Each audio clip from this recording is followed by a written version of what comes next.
அல்லாவை நாம் தொழுதால் சுகம் எல்லாமே ஓடி வரும்.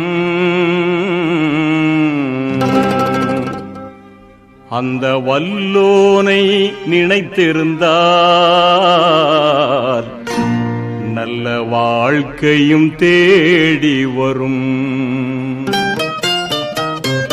அல்லாவை நாம் தொழுதால் சுகம் எல்லாமே ஓடி வரும்.